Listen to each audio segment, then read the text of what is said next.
in connection with that, my honest question, real question, to anyone who disagrees with the idea that the Palestinians have a right to actually defend themselves, is like, how would Israel act if it was on the other side? If it was the Palestinians who control the territory, and it was the Israelis, it was the Jews who were in ghettos in Gaza and in the West Bank. If we just flip it upside down, what would the Jews do? And what would the Jews be allowed to do? What would the Israelis be allowed to do? What would we accept for them to do? It's like, seriously, like, how do we get out of this? And in order to get out of this, the only way is to think yourself into the shoes of these other people and then figure out what you would want for yourself and then apply that to the others and then try to find a common ground.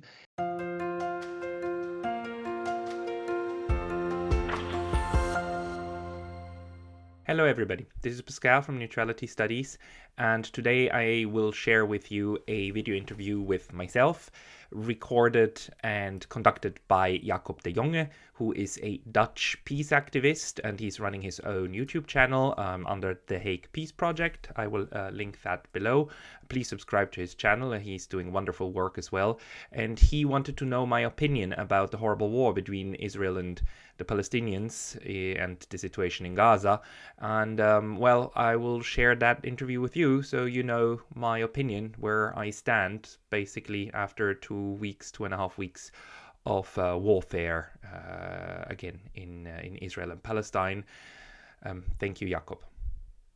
This channel, we talk with people who each in their own way is aiming for a peaceful world and is working towards that, each in their own way.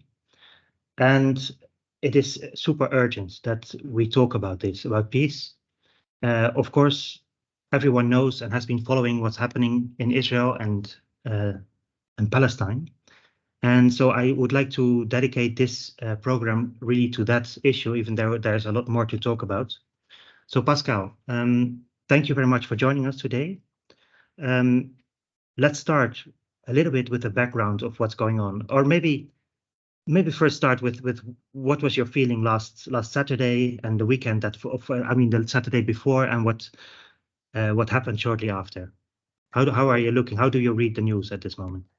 Well, first of all, thank you very much, Jakob, for the invitation. It's great to be on your show. And, I said that to you in our private email correspondence. I'm not a Middle East expert.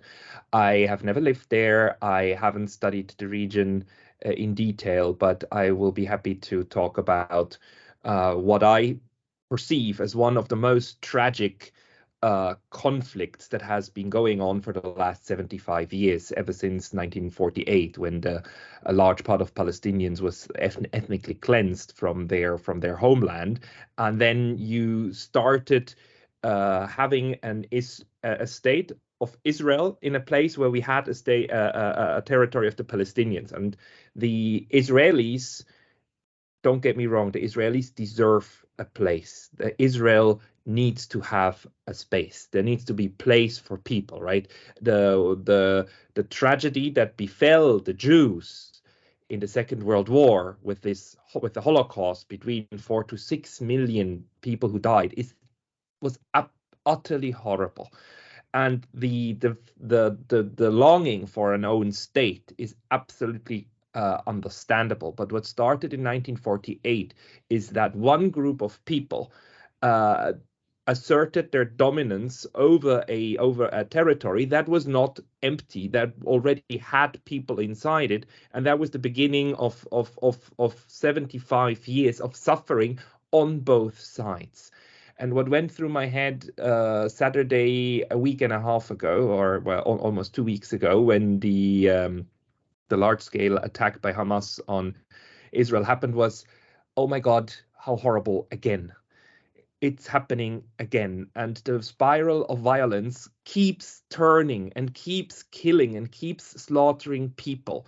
And the thing that got me very much worried and enraged is that, just like with the Ukraine war, the media now seems to be portraying as everything that's happening now as originating on that Saturday, as Israel is now justified in shooting back and killing as many Palestinians as they like.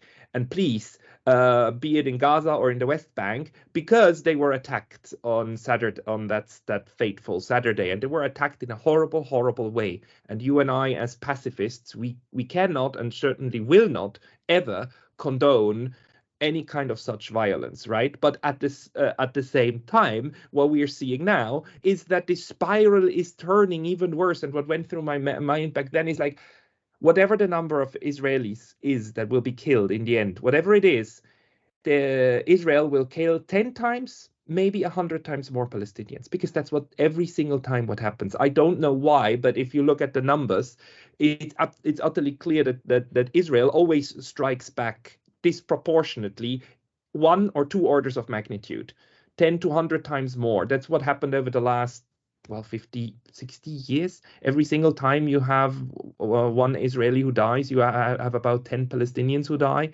or more. And this will be the same this time. And now we know that the death toll on the side of the Israelis was 1,400, which is already kind of a humongous number, right? But I am absolutely certain that the death toll on the Palestinians will be more than 10,000, because that's what has happened over the last decades, and it's an utter tragedy. And it will be, again, that then will be the justification for even more carnage again on the other side. So this spiral is not stopping. And right now, Israel seems to have the idea that we want to stop the spiral by ethnically cleanse the territory for good. And I'm really, really, really worried that this might be the end of Gaza. And if you look at what happened over the last 1.5 weeks, it really seems as if though maybe ethnic cleansing and maybe genocidal ethnic cleansing is on the agenda. This evacuation order that came to evacuate all the Palestinians into the south, and then still like bombarding the south anyhow. It's such a humongous crime that is happening in reaction to another humongous crime, and that way we never get out of the spiral of crimes. So something needs to happen to stop this. The violence and counter-violence will not cease. And we are talking about 7 million Palestinians, right? And about 5 to 6 million Israelis, Jews in that territory. This is a conflict that is settled with people, right? And the physical presence of people is the cause of that, or the unwillingness to live together, or the inability. And that needs solving. That's what went through my mind. Yes. Thank you very much, Pascal. And I have to say, me too, I'm utterly shocked. And I think you gave the words to it that also, I mean, I'm not only reading it, but it was my first thought as well. Of course, it was a terrible attack by Hamas. But you already know beforehand, because we've seen it so many times before, what's going to be the consequences for the civilians in Gaza and in the West Bank. And you named the word genocide, genocidal ethnic cleansing, and I think it's exactly what we are seeing. So I agree fully with you, and I think we should not be afraid to say it that way, personally, because I'm going to ask you later about how media reacts on this. But what first I would like to ask is, this is you say this is a cycle of violence. How come? Can you give a little more explanation of why this does not stop? Because we've seen this so many times. You're right. It is the 5th time, I think, in 16 years that it has escalated to an extreme level of violence, especially targeting civilians. How come this cycle of violence is not being broken? Because there's no political solution, right? We have never reached the moment when both sides were able to put their names on a piece of paper that would outline a common vision for the future. For 75 years, we haven't had that. And a solution could be the two-state solution, where both sides say, okay, you get a territory, and we accept each other as neighbors. A solution could be a one-state solution, where we have like one common state, call it Israel, call it Palestine, call it Pal-Israel, I don't know, Pal-Rail, I don't know, like give it any kind of name. But where we have a constitution that then would make sure that both ethnicities are able to are recognizing each other and live with each other under equal rights and so on and so forth. We don't have that. What we have is a territory, a geographical space controlled by one of the two sides, by the Israelis, in which the other ethnicity lives inside under that control, but outside of being covered by a state solution, right? And without having their own state. They are nominally given sovereignty. The Palestinians nominally have sovereignty, but they don't control their territories, right? The Israelis control their territories, and the Israelis make sure that that life is pretty bad for them, so that you can keep them in check. Because again, the Israelis are actually the minority group in that geographical space that they control, and that control has been condoned and has been even fostered by the international community to a good extent, the United States, but also like Europe and so on. And it has been accepted that this is the status quo,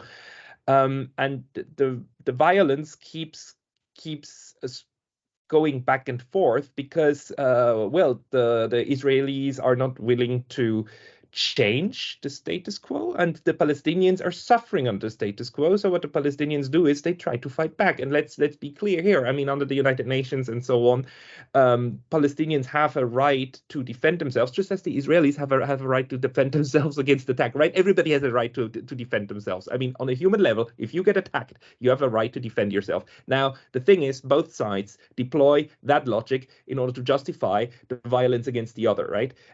Whereas I must say one of the two sides is disproportionately stronger than the other, disproportionately inflicts more violence on the other. The Israelis disproportionately 10 times more, or more than 10 times, inflict more harm and more violence on the other side. And that's just the dying. That doesn't even include the apartheid state under which the Palestinians had to live and the daily injustices and so on that they had to suffer from. And now the thing that then happens is that you don't get a moment when you come to a political solution. We had that moment almost in 1993 with the Oslo process, but that thing, and by now it looks like a fata morgana, or like just a lie that was given in order to keep the situation as it is. And the Palestinians, they can't live like this. I mean, this is not a way to exist. So what happened 2 weeks ago on Saturday with the Hamas attack on Israel is horrible. It's just horrible on a human level. But I want to ask, what can the Palestinians do? And I'm not saying they should have done what they did. I mean, the Hamas should not have done that. But a serious question: what can Palestine do to change the course of its fate, which is to be a second-class or third-class citizen, not even a citizen, like to be a occupied people and being completely under the thumb of an occupying force? What can Palestine do? Whenever they protest peacefully, they already get shot. 3 years ago, 2018-19, tens of thousands of people or hundreds of thousands of people protesting in Gaza on their side of the border, their side of the fence. They protest peacefully, and 200 people were shot, and more than 1,000 were maimed and wounded and disfigured for life. That was the peaceful protest. That's what happened to them when they protest peacefully. It's like, what are they supposed to do? And in connection with that, my honest question, real question, to anyone who disagrees with the idea that the Palestinians have a right to actually defend themselves, is like,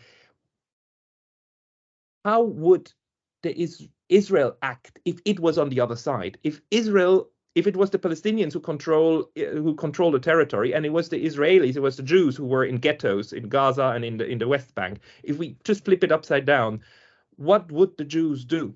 And what would the Jews be allowed to do? What would the Israelis be allowed to do? What would we accept for them to do? It's like, seriously, like, how do we get out of this? And in order to get out of this, the only way is to think yourself into the shoes of these other people and then figure out what you would want for yourself and then apply that to the others and then try to find a common ground.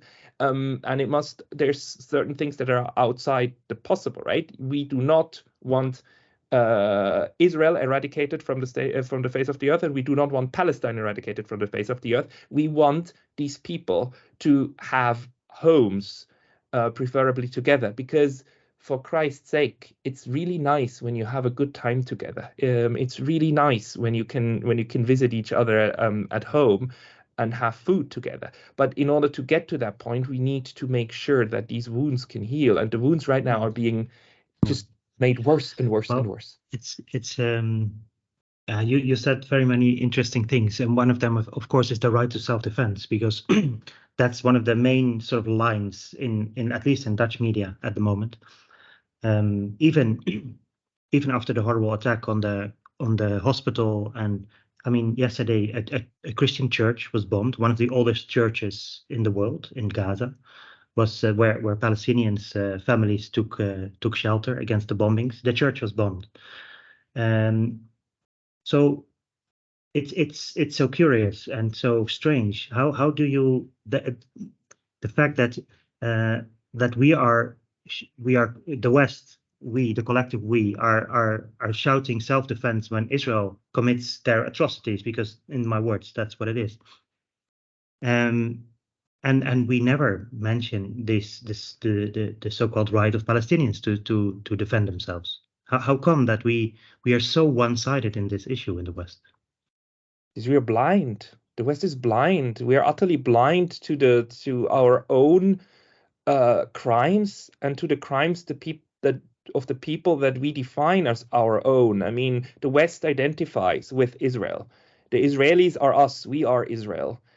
In the minds and the eyes of a lot, not all. I must say, like in the last week, I have realized that even in mainstream media, I mean, the Palestinian question is not as one-sided as I was afraid it would be, but it is quite one-sided. But still, like what Israel is doing to Palestine is exactly what we Europeans have been doing through 3 continents: the North American continent, the South American continent, and Australia. We went there, we killed the locals, and we replaced them with our own. And then look at North America today. I mean, I don't compare Palestine anymore with South Africa or Israel with South Africa. It has gone way beyond. It's now comparable to North America. And the genocide, the Europeans have committed on the native North Americans, and even the way in which it is done and the way in which it is portrayed. Do you remember these old movies, these old Western cowboy movies, when the evil Indians would come down and shoot at the poor settlers, right, that were in a little ring, and then the lady, she was screaming, the blonde girl, and then suddenly the cavalry comes in and shoots the Indians and rescues the settlers, right? This is exactly what's happening right now. This is the Palestinians are the Indians, and the Israelis and with their American weapons are now shooting at them in order to defend the settlers. This is precisely what is the case. And unless something changes, it's going to end in the same way. The depopulation of the entire of entire Palestine. And I know it's utterly clear from what we have seen over the last, not just couple of weeks, but the last decades, that some Israelis would like to have that. Just the way that some Palestinians are dreaming of a world in which they can expel all of the Jewish population from the area and regain their ground, right? And they are chanting death to the Israelis, and the Israelis chant death to the Palestinians. They actually do the same thing. Just one side has way more power than the other one. But I'm at the point where I don't compare this anymore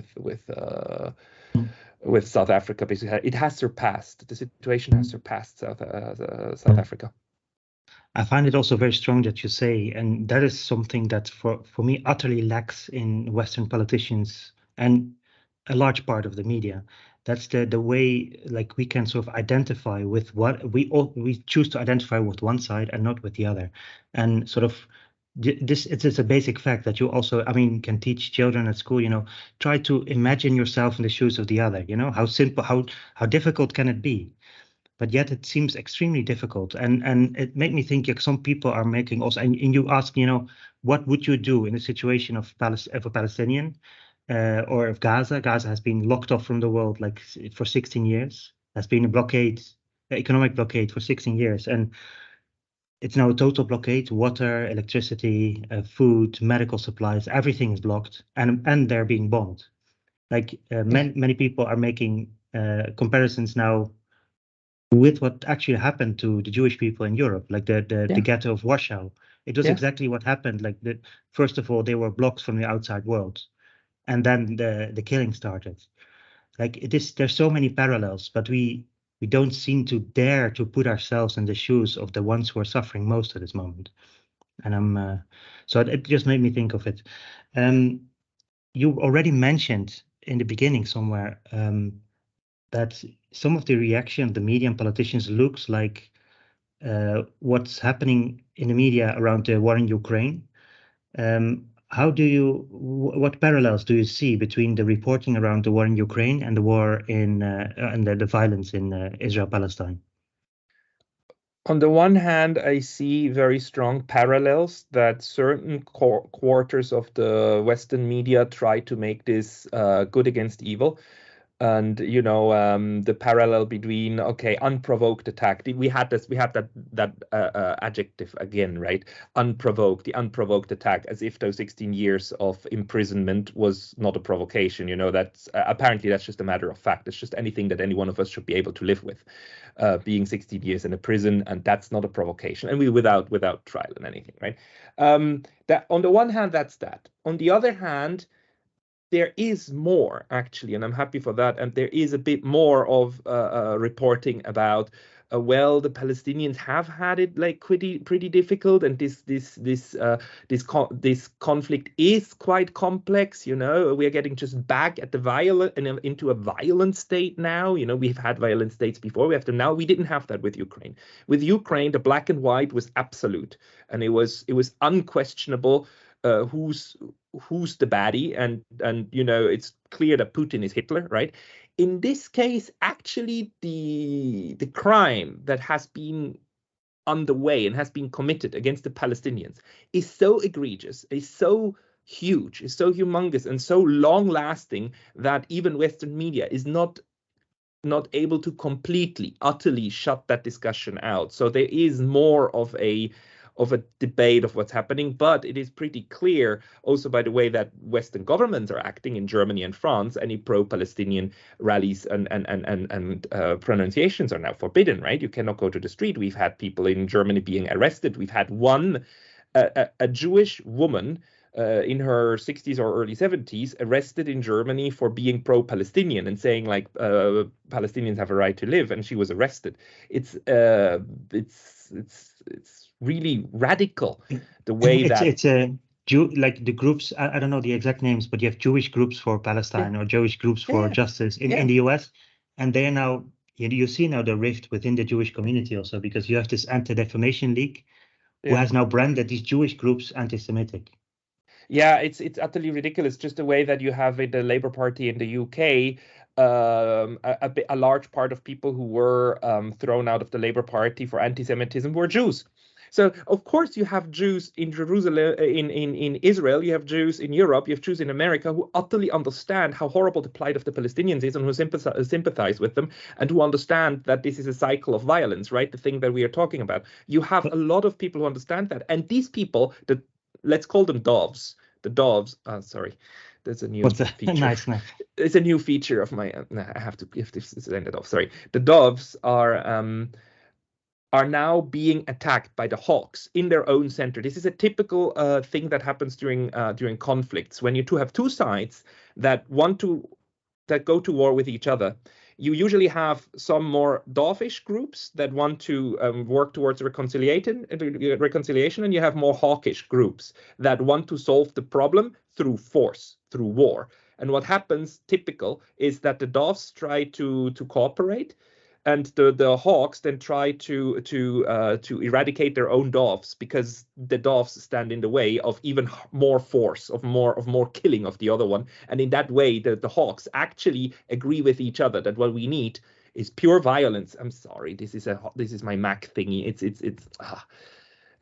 Wait here, reactions off. Sorry.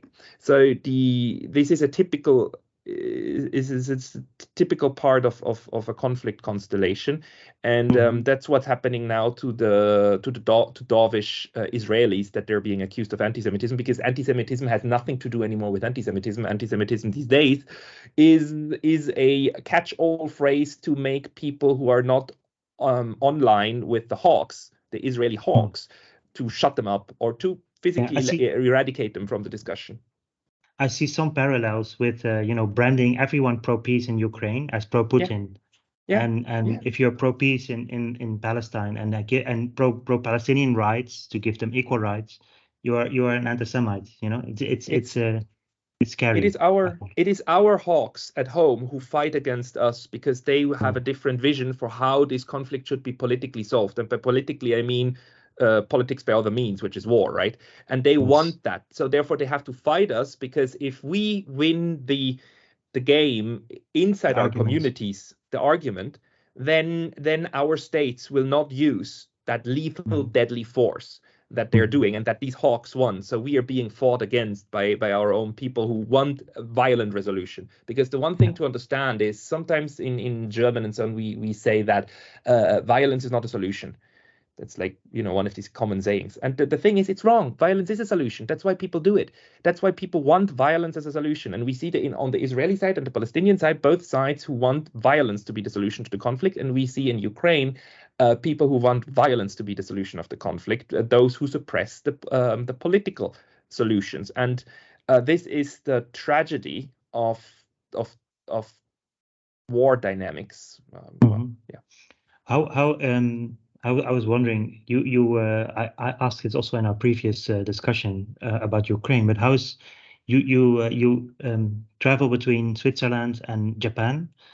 How is the attitude of Japanese media, for instance, to this conflict, or Swiss media? I was just wondering. So Swiss media is way more online with the typical Western narrative, especially when it comes to Ukraine, of evil Putin and saintly Zelensky and evil Russia and good Ukraine.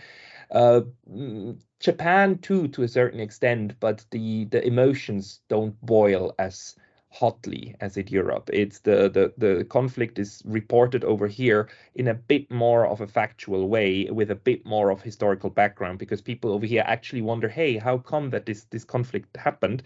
And Japanese media is more prone to go back and actually do research and say, like, okay, we have a long history, and they actually show that, not every single time, but more than in Europe. And with Palestine, to be honest, I haven't looked at the Japanese media very much recently. But also with that one, people know that the Middle East is a powder keg, and there's less moralism. Although the knee-jerk reaction is also here to say that Israel is now reacting to what happened 2 weeks ago, which is the standard narrative, right? Israel isn't committing a crime. Israel is just, has to react, is being pushed into reacting. It's very sad. But then the Palestinian action, the Palestinians killing of 1,400 Israelis, is not framed as such. So one side is framed as the aggressor, the other one as the defender. Like that's what the spiel that we're seeing going on, when in fact it's a goddamn circle. Yeah, of course. Hey, if we talk about the region. Because of course, even if you would go along with the right of self-defense, etc., I personally doubt very much whether, like in Ukraine, you say, of course, there's an aggressor. If you put that frame, there's an aggressor, so we have to fight back with violence. What we now see in Ukraine, that the choice of violence rather than diplomacy is in the end going to destroy Ukraine. I think you would agree with that. Absolutely.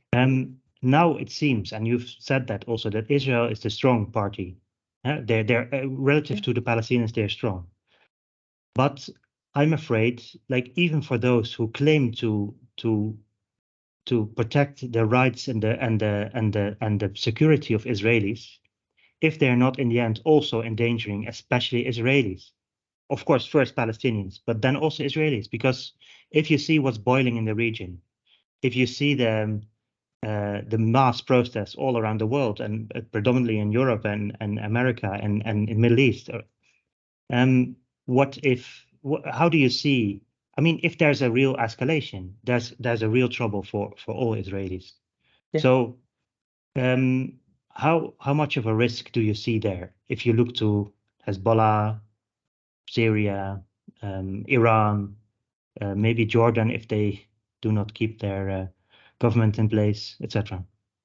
It's a huge risk. It's a huge risk, and just as with Ukraine, you have actors who are interested in making this bigger, and it's usually the smaller ones, right? I mean, the only way to come to a solution without violence is by stopping the violence now, right? And sit down and actually for Israel to accept that it has to negotiate the release of its 200 prisoners in exchange for a boiling a stifling of the conflict, right?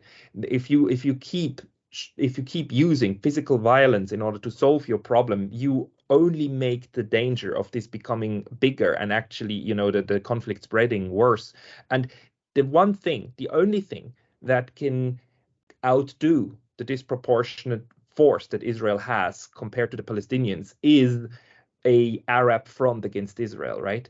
If we have a new war where, like, let's say, I mean, it's unlikely to happen, but if Egypt, Iran, as you said, Jordan and Lebanon all attacked Israel, they could inflict very, very grave harm on Israel. They could kill tens or hundreds of thousands of Israelis, and the Israelis and the Americans would kill tens, hundreds, or millions of Arabs, right, in these states. And that's the way that the conflict then would grow. But that actually is the only way that the Palestinians have a military chance to win, in the sense that they were thinking about winning, of like expelling the Jews, right? You can only expel the Jews by having a complete military victory, which is utterly unlikely. Anything else, if, like, let's say this spreading doesn't happen and the complete domination of the Israelis doesn't happen, the Israelis are not able to kind of ethnically cleanse the entirety of Gaza,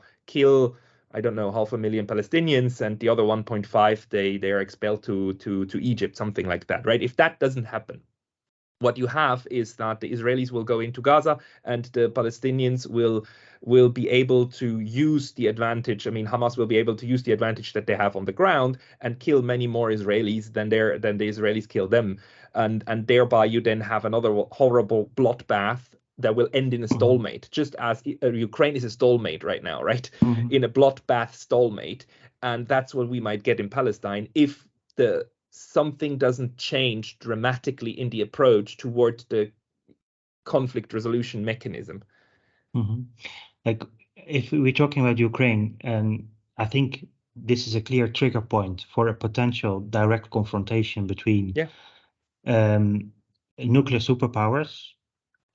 Is this conflict, do you see this as another trigger point of a different but similar scale kind of war, or how do you see it? No, because the only superpower involved is the United States.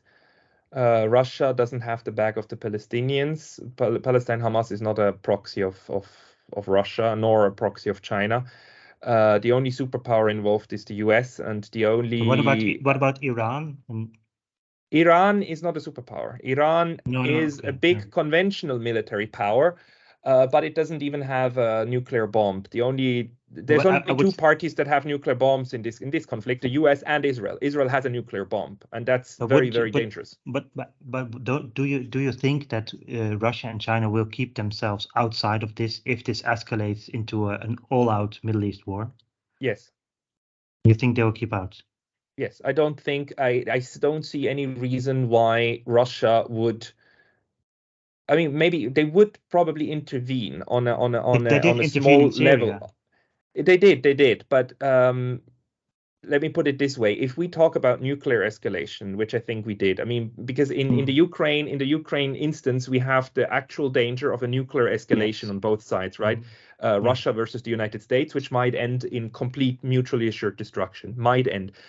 I don't think that we have that dynamic in the Middle East, because I don't think Moscow or Beijing would be willing to seriously risk being nuclearly annihilated by the United States in order to save Tehran or anything. I don't think they would. They would intervene. They would try to send to somehow help the way that they helped Syria, or try to intervene with Syria. But that's on the sub-nuclear level. So I don't think we are talking about a mad scenario, the way that the danger was there in Europe. Contained regionally. Yeah, but containment would still mean millions of deaths, millions of people dying. At the moment, we are at the level of tens of thousands with where the war is now between Palestine and Israel. We are in the realm of tens of thousands, because I'm pretty sure the Palestinian death toll will be in the tens of thousands if it remains low, because that's as horrible as it is at the moment. But if this thing grows, then we will be in the realm of millions of people, if not tens of millions. And that's without it going nuclear. Yes. So still a scenario that you should absolutely go against and try to it is horrible. It's absolutely horrible. Yeah. So, but maybe I was wondering, and I've been wondering this also since the war in Ukraine, as you see now, sort of the power shift from the west to the east. Not that the power of the US is disappearing; it will still be powerful, I think, for a long time. But you see a power shift. People have been talking about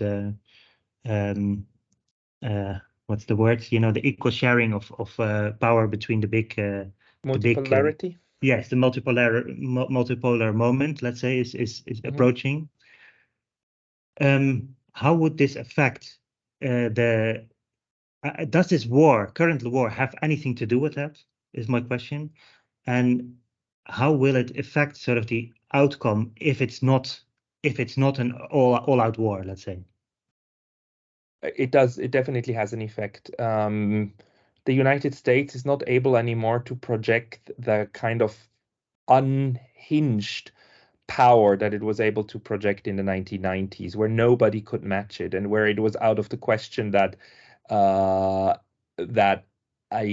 outcome of a hot shooting war would not, at least to a good part, be the way that the United States imagines it. I mean, just think of the Gulf War, right, in the early 90s, and also the Iraq War, which wasn't really a war. It was more of a slaughter, right? It was a predetermined kind of outcome. And this war is not predetermined. We don't know how it will go. It is, a lot of things are in jeopardy, and on all sides.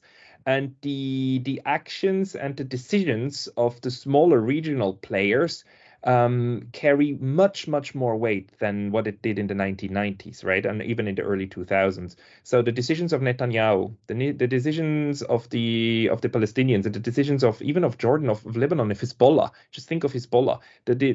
Their decisions are having much greater weight in the potential unfolding of the scenario that we're seeing. That's why we don't know what's happening there.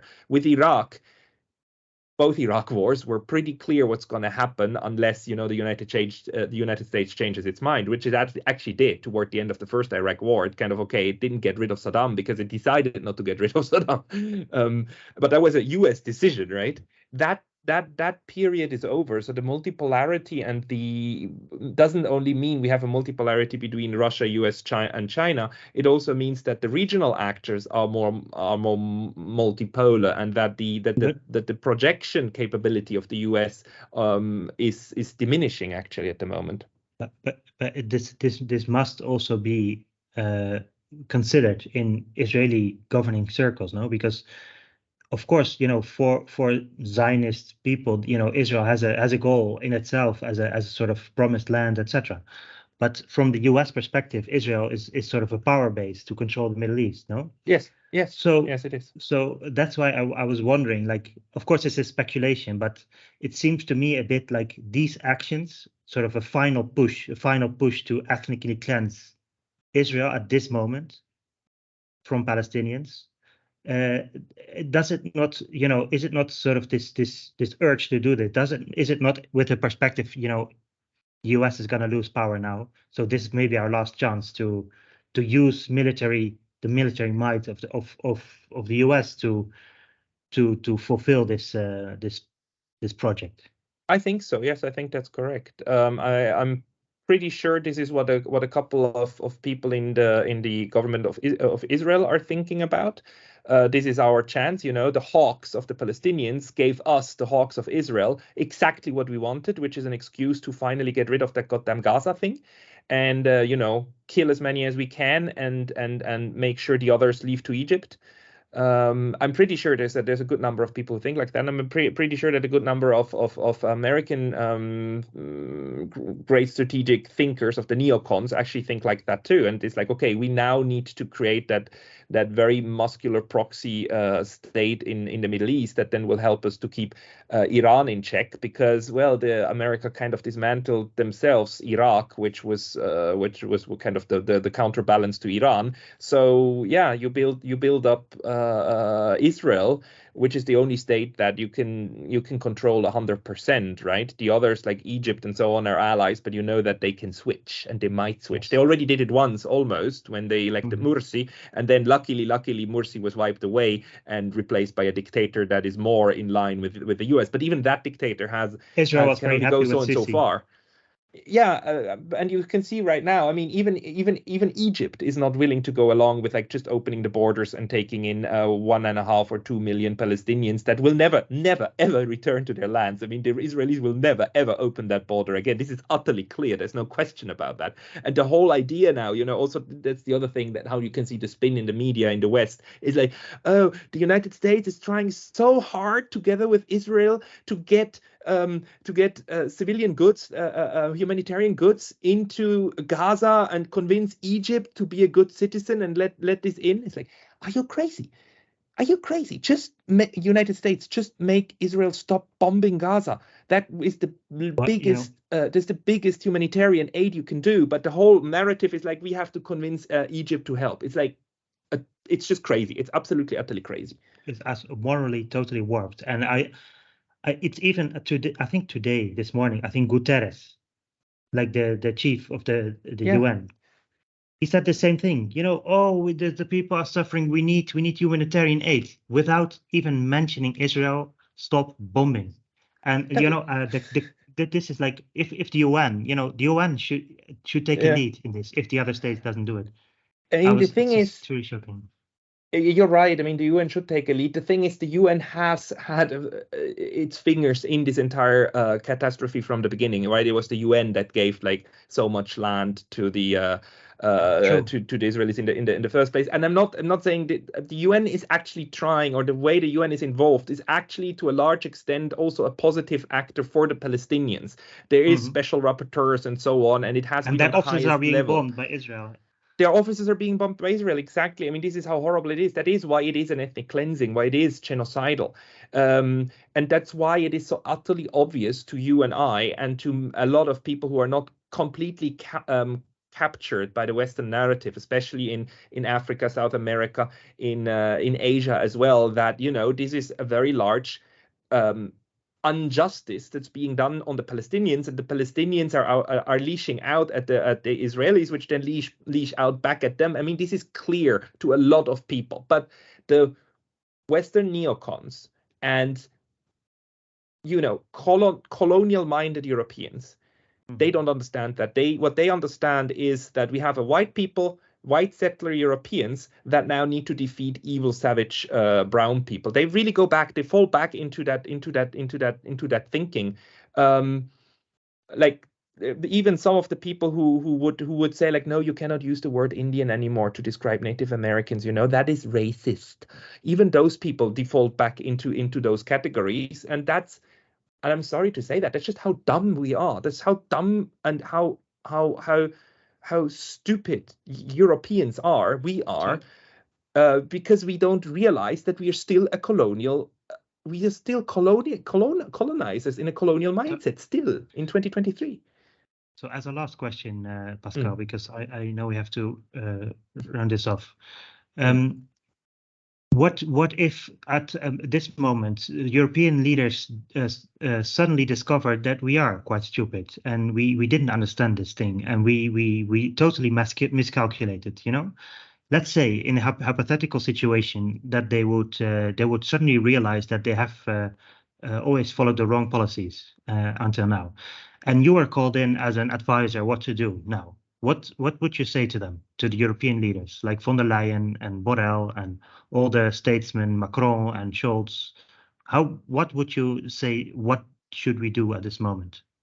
Immediately call for a ceasefire, immediately call for the cessation of all hostilities from the Israeli side. Israel, self-defense is shooting down the rockets that come from Gaza, shooting down the rockets that come, the West Bank doesn't shoot at them, but incoming rockets, shoot them down, but you don't go and bomb. And you, Hamas, for God's sake or for Allah's sake, stop this as well. And we meet again, and we meet on neutral ground. We meet somewhere. Maybe we meet in Moscow. Maybe we meet in Paris. I don't care. But we are now actually going to try to break the cycle of violence, and this time we do it for real, and we actually ask for forgiveness. We ask for forgiveness from the Palestinians, and we try to get the Palestinians to ask for forgiveness from the Israelis, because both sides do violence to each other. One side much more than the other.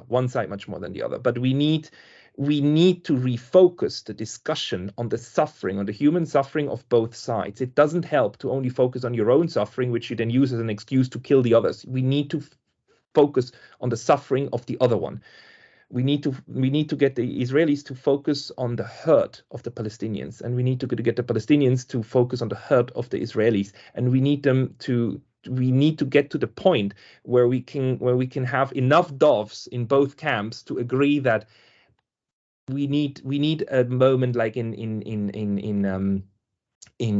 Ireland, where the Irish forgive the British, the English, for colonizing them for hundreds of years, and just say like, okay, enough is enough.